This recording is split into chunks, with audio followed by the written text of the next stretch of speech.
This is one of those Bible stories that makes me realize that my mind works in strange ways sometimes, or my sense of humor is a little off.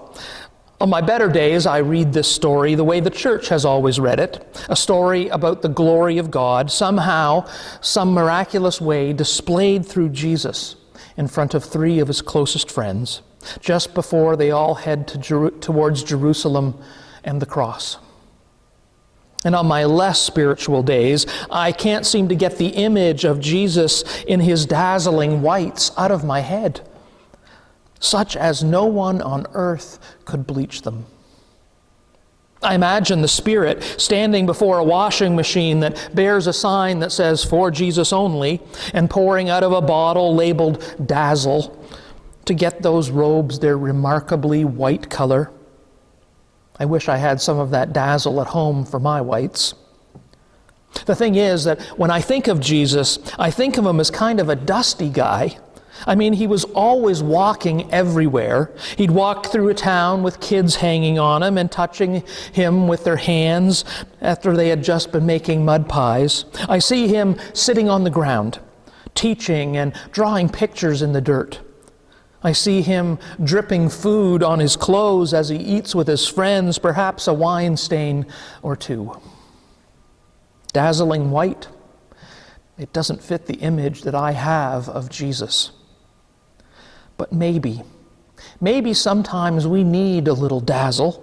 Maybe those striking moments in our lives, those moments of calm or of enlightenment, those moments of beauty or of peace, those moments of pure joy, of overwhelming gratitude.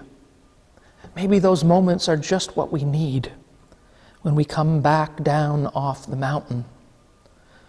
That we hope to remember that underneath all of those dusty moments of reality, there's a dazzling brightness, because all of it is holy.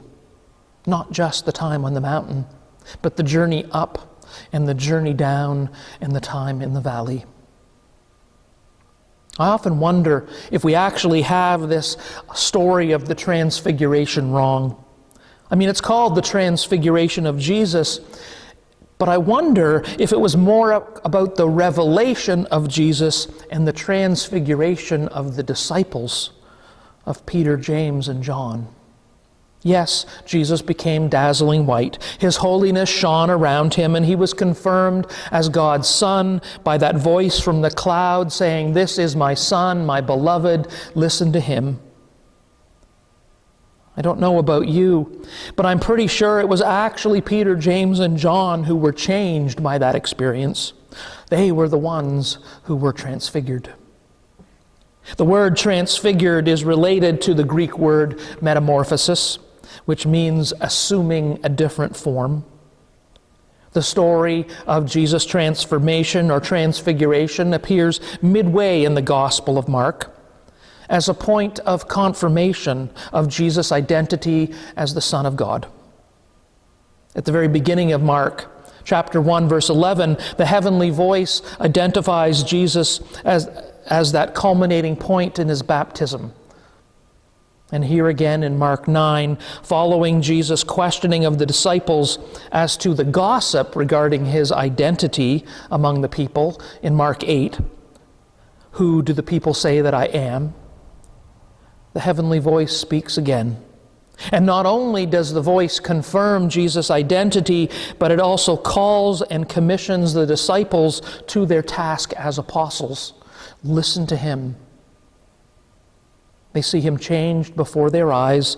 They see the witnesses to his place in the divine order with Moses and Elijah, and they receive the divine command to follow his teaching. How can they not be changed? It is a moment of such magnitude that quite naturally the disciples, or at least Peter, they are loath to leave the mountain. But as with any high moment, it is fleeting. They cannot contain it. They cannot keep it. But it changes everything from then forward. But what are our moments of transfiguration? When has the light of Christ shined in us or on us in a way that makes us see Christ in others, or that enables us to bring light into the lives of those who sit in darkness? And is there a danger in being so enlightened that we can no longer continue with enough composure to live our own lives while so many others sit in darkness? It's a fine line.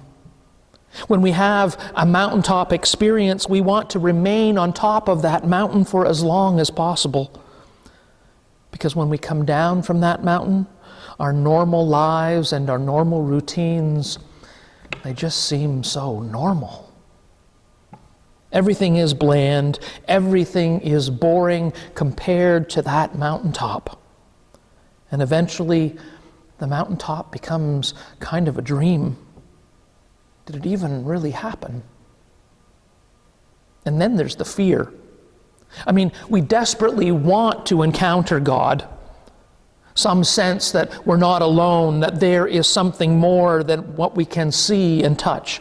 And yet, in those very moments that God draws near to us, we find ourselves afraid, unsure, feeling suddenly very out of control. And so we try to domesticate the experience of the holy, of the divine, by fitting it, by packaging it into our plan, so that we have some sense of control. We are so afraid of the mystery that we remove it. Why? I suspect that as much as we want to have an encounter with God, we simultaneously fear the presence of God because we fear being changed. We fear being transformed. We fear being transfigured. We dislike change. What we have, who we are, it may not be everything we want, but at least we know it. We're used to it. We've built a relatively orderly life all around it. And so when God comes, perhaps not in a transfiguration as dramatic as Mark describes, but in the ordinary hopes, encounters, and tragedies of our everyday lives. When God comes and unsettles our orderly lives that we've carefully constructed, we try to put those disruptive experiences back into line by cramming them into a plan, our plan. But maybe, just maybe, there is no plan. Maybe there's only love. And perhaps it isn't our job to fit that mountaintop experience, to fit it, let alone everybody else's, to fit those experiences into some kind of divine plan. But rather, instead of trying to make it smaller, to try and make it more inclusive. To give space for other people to experience the wonder and the mystery of God. And perhaps they too will be changed. It's not really a safe place, necessarily. I mean, how can any experience with the God of the Bible be considered entirely safe? But a space into which we will walk with them. Not building booths or shrines to make it all neat and tidy. Not abandoning them either, saying, good luck with God. But standing together, to walking that journey with them, to climbing that mountain together into the mystery of God. The number one complaint I hear about the church, particularly from young people, is that it's boring. And I wonder if we've unintentionally made it boring by substituting religious tradition for spiritual encounter. One of the ways I find helpful in thinking about the Transfiguration is by thinking about it as a kind of a graduation. It's a time when we finish one part of our lives and then we move on to the next. A time of simultaneously looking back, but also looking ahead. When our past will be used to enhance the future, but the future will have a life of its own, not because we've had some plan, but because God is with us on the journey. and we don't necessarily know where we're going and how it will turn out. We just know that we're not alone. It's kind of like graduating from high school. We look back at all we've learned, at all we have experienced, of all that has made us into the people that we are now, just on the cusp of adulthood. But at the same time, we are filled with fear and wonder at what lies ahead. An adult, I don't want to do that. College or university, a job, a career, marriage, family. Our transfigurations as adults, they may be a little less clear-cut than a high school graduation, and sometimes they require some thinking, some reflecting. Debbie and I have had some pretty eventful changes in our lives the past 18 years or so, and many people point out different moments as perhaps being transfigurations, although they do not use that word. Not many of us do. We went to Malawi to look at HIV and AIDS in 2003. We quit our jobs and went back to school in 2005. Debbie got her master's degree finished in 2008. I finished my undergrad and decided to enter seminary at the end of 2008. I was ordained in early 2011, 2 years in Malawi. But when I think back and look for that moment of transfiguration and graduation in my life, and I believe in Debbie's as well, the moment I would point to is the weekend of January 4th and 5th, 2003. The Globe and Mail published a long and in-depth article by Stephanie Nolan looking at the work of Stephen Lewis, the work that he was doing around HIV and AIDS. It was at the height of the pandemic in sub-Saharan Africa, and Stephen Lewis was working tirelessly to raise funds and awareness of just what was happening on the ground as a response to the catastrophe in Africa.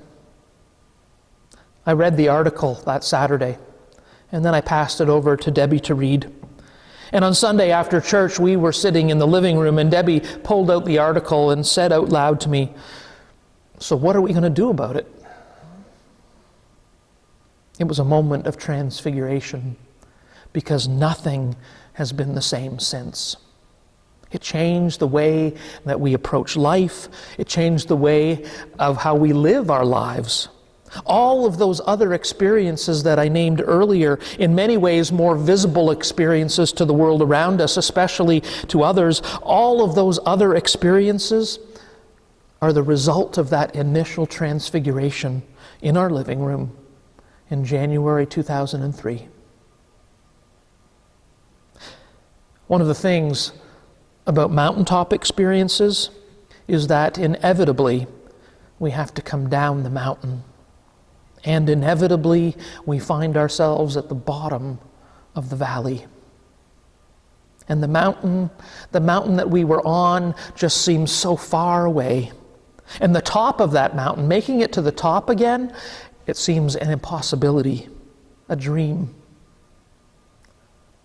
And Debbie and I have experienced the valley bottom lows as well. Times when we have experienced loss and grief and doubt. Times when we could have just as easily stopped. In fact, times when we almost did. When we were consumed by bitterness or grief, by anger, by doubt. And yet somehow, some way, that feeling of transformation, the memory of that newspaper article and how it changed us, how it got us somehow climbing out of that valley once again and trying to scale the heights.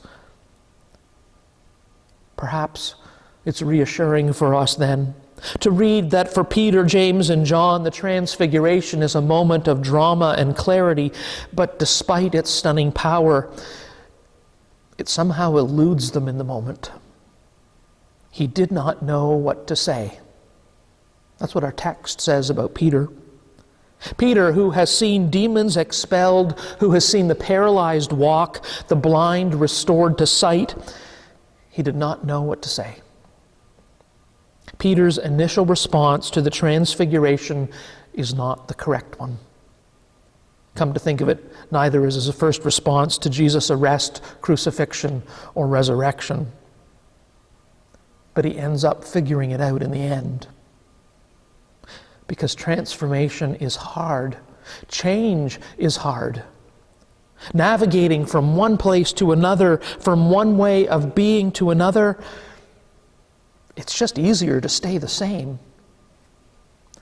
It's easier to stay the course. It's easier to stay at home. It's easier to convince yourself that what you've always known is satisfactory, it's okay, it's sufficient, even when you have glimpsed what could be. So we just sit and wait. Wait for what? The right time, the right place, all our questions answered, everything figured out, all of our proverbial ducks in a row. This is why Transfiguration rocks. Because it just shows up. There's no right time. It just happens. Now what? No amount of planning can predict the right kind of change. No amount of preparation can prepare you for an altered reality or an altered perspective. And no amount of strategizing can make you ready for a transfiguration to be truly a transfiguration. We can never be ready. But we're never alone. I guess that just leaves us with this question.